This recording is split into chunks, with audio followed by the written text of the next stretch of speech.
Pemirsa, saat ini kami berada di ruang kerja Kepala SMK YPT Purworejo, Bapak Dr. Andes Trigonggo. Sugeng siang, selamat siang. Selamat siang, Bapak. Kami tadi kabar jateng masuk lingkungan sekolah YPT, nyaman Pak. Alhamdulillah. Melihat tadi ya seperti ini YPT. PPDB yang sedang berlangsung. Bisa dijelaskan Pak mengenai PK? Jadi mulai tahun 2019-2020 waktu itu pas pandemi ya.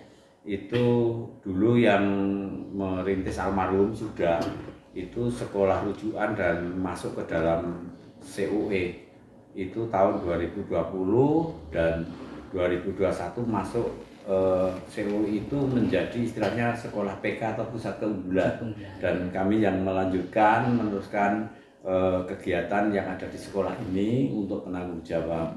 Nah, di sekolah PK ini karena diharapkan pembelajarannya itu harus match dengan industri di Viceng Factory-nya itu. Jadi pembelajarannya itu bukan seperti sekolah-sekolah yang belum PK atau sekolah-sekolah biasa menggunakan kurikulum, apalagi kurikulum 13. Dan di Purworejo ini yang pertama ya Pak? Yang pertama, ya. Jadi kita menggunakan kurikulum Merdeka. Pertanyaan saya nih Pak, dari sekian banyak Kabupaten Purworejo, mengapa YPT menjadi yang pertama itu Pak?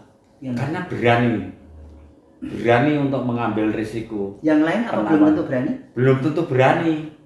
Itu karena kalau persyaratannya semuanya bisa. Termasuk negeri belum tentu berani. Seperti itu di pusat keunggulan ini. Selain melakukan satu jaminan kualitas pendidikannya, juga pendidikannya itu saya sampaikan tadi relevan dengan industri, match dengan industri dalam Viceng Factory-nya itu. Sebelum lebih jauh nih Pak, ini keberanian Pak Trigonggo kepala sekolahnya atau memang Pak Tri sudah tanamkan di warga sekolah sini? Atau keberanian Pak Tri ini? Saya berpikir bahwa pendidikan ini kan selalu update di dalam teknologi. Kalau rasa takutnya ya mampu enggak lah sekolah nang desa ini misalnya kok harus dilakukan yang match dengan industri atau sejajar dengan industri untuk pembelajarannya kan seakan-akan berat, tapi karena itu kebutuhan dari dalam pendidikan untuk masa depannya siswa, ya tetap kita lakukan dari tahapan-tahapan yang ada. Jadi kita ukur di dalam pencapaiannya dari mungkin pada saat kita masuk ke PK pertama itu kriterianya itu berapa persen, 20% atau 40 atau 60 atau sudah 100%. Nah, pada waktu itu kita kan baru ibaratnya 20% lah. Waktu itu Pak ya? Iya, tapi kita dengan bersama-sama dengan tim sekolah yang ada kita lakukan untuk pencapaian program itu ternyata sampai hari ini ya alhamdulillah bisa tercapai suatu pembelajaran yang match dengan industri dan kita sudah mulai melakukan kegiatan untuk TEFA. Jadi antara TEFA dengan Viceng Factory itu beda. Viceng Factory itu pembelajarannya, tapi kalau TEFA itu bengkelnya. Tapi bukan sekolah itu akan mendirikan bengkel atau sekolah bengkel, tidak. Perbengkelan di sekolah itu selain untuk kesejahteraan, ya untuk pembelajaran. Tapi yang utama untuk pembelajaran. Jadi siswa diajari untuk pembelajaran di bengkel otomotif karena jurusannya otomotif yang untuk dikonsentrasikan di PK. Nah, tentu kita berpikir ke depannya bagaimana siswa tidak hanya sampai praktek itu berhenti. Karena kalau sampai praktek hanya mengajari kerja dan membuat, tidak sampai pemasarannya. Dan itu kita lakukan pemasaran. Iya. Ya waktu itu kita bingung apa YPT kok mampu nggak mobil. Bukan itu. Tidak mengarah ke yang muluk-muluk Pak ya? Tidak, kita arahnya ke satu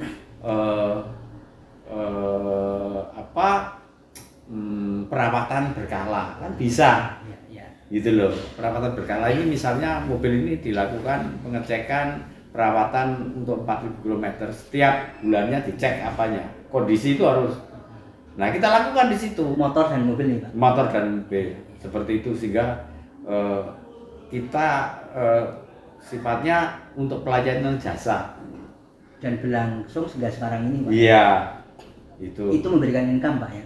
iya tentu. Dan kita yang pokok adalah bukan ke nominalnya tiap bulan dapat berapa, belum kita target ke situ, tapi baru ke tahapan bagaimana bisa berjalan pembelajaran seperti itu. Dan itu bermanfaat tentunya untuk masyarakat. Dan kita nyatanya menggandeng Grab dan di biro perjalanan untuk rental. Di situ kan saya melihat ada kehidupan driver, sopir yang hasilnya kan minim sekali. Tanggung jawab untuk kesehatan yang mobil itu, kendaraan, karena semua dipakai untuk jalan secara cepat. Kita minta Bapak supaya sekolah-sekolah lain juga asas kemanfaatan kepada lingkungan masyarakat itu. Seperti tadi saya sampaikan, kita di PK ini kan tidak hanya untuk sekolah kita sendiri, jadi kita punya satu kewajiban terhadap sekolah-sekolah di lingkungan Kabupaten Purworejo ini untuk mengikuti jejak kita untuk sekolah-sekolah PK. Itu bukan hanya sekedar sekolah itu masuk PK itu gaya-gayaan atau gimana, tidak. Tapi di sekolah PK ini akan diharapkan menggiring satu sekolah itu untuk ke dalam satu pendampingan pendidikan yang benar. Jadi bukan apa selama ini ada kesalahpahaman atau kekurang benar tadi Pak? Bisa dipahami sendiri karena apa? Sekarang kalau sekolah SMK kok hanya sampai praktek. Dan itu pun harapannya hanya siswa itu bisa melakukan seperti yang diajarkan guru. Kan sempit pemikiran itu. Tapi siswa ini diajari rasa tanggung-tanggung lah. Nek niate ilmu itu akan diberikan los. Selama ini belum los Pak? Nah, kalau enggak PK enggak los. Karena apa? Karena sistem pendidikannya nek kaya ngono wis cukup. Sampai praktek udah cukup. Bahkan sudah melalui pendidikan masih diuji pada ujian akhir. Lah apa? Buat apa itu? Belum tentu nanti asas kemanfaatannya terpakai di masyarakat Pak ya. Tapi apa yang dilakukan siswa terhadap kompetensinya yang dilakukan itu harus mendapatkan legalitasnya yang namanya kompetensi dari pendidikan itu. Jadi misalnya ngelas ya, dia pinter, tapi ngelasnya ngelas apa? Ngelas yang bisa dijual misalnya buat tralis rumah, pesanan berapa, atau ngelas apa, bodi mobil misalnya. Dia bisa melakukan itu dan bisa menghasilkan, berarti dia punya sertifikat kompetensi. Ngelas ke dalam proyek yang bisa produk. Tidak hanya proyek saja. Dan itu harus relevan dengan kebutuhan industri. Dan harus punya kelas industri, budaya kerja. Itu. Kacamata Pak Tri, budaya-budaya kerja seperti apa yang harus menjadi siswa lakukan, dibiasakan? Termasuk untuk keramahan, pelayanan setiap siapa saja yang datang ke SMK YPT, baik gurunya maupun siswanya, itu harus punya perilaku yang baik, ramah terhadap lingkungan yang ada. Kemudian menciptakan suasana lingkungan di sekolah ini, sekolah yang nyaman, bersih. Saya begitu. Jadi kita tidak boleh kok yuk istilahnya nggak boleh begini, tidak. Tapi apa maunya jenengan? Siswa itu maunya apa? Oh mau begini, ada yang perlu saya bantu? Ya, karena tidak harus juga lulusan YPT bekerja atau bergerak seperti yang diajarkan gitu Pak. Tidak harus. Jadi menurut pilihannya. Jadi pertanyaan itu kadang-kadang kita hanya memfasilitasi, menggiring ke satu kesuksesan. Sudah bagaimana yang dilakukan? Sudah seperti apa yang dilakukan? Terus nanti akan datang akan kita tanamkan dan kita peduli, mau tahu keadaan orang lain. Ketika orang lain membutuhkan sesuatu yang kurang, jangan memaksa kita lebih anak itu. Ketika anak ini harus terlambat, kenapa harus dipaksa untuk harus kasih? Raiso. Jadi kita harus lurus di dalam mendidik itu. Nah, gelem ya istilahnya kalau diajak di Pantoro itu tuturi adayanya. Atau juga selaras dengan kurikulum merdeka begitu Pak ya? Iya, di kurikulum merdeka ini bukan kok merdeka itu juga bebas karena PDW. Artinya merdeka, sekolah itu berhak punya otoritas menentukan target mengajar itu sesuai dengan kebutuhan sekolah yang diterapkan. Jadi kalau sekolah ini menerapkan kurikulum yang update dengan industri itu seperti ini, ya silakan.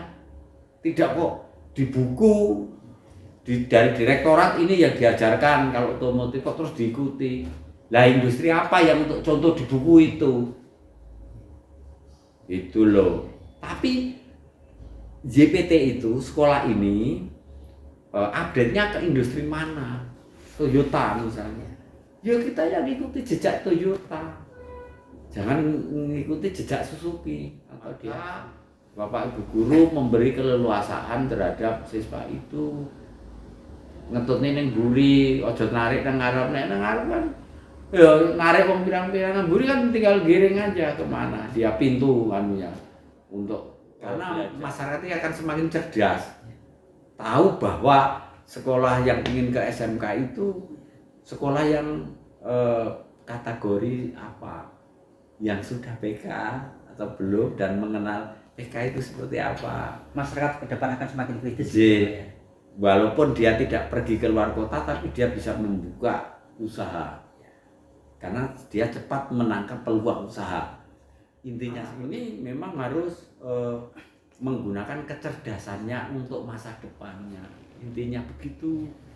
Jangan sampai anak terkurung ke dalam satu cita-cita, terbatas ke dalam jurusan sekolahnya.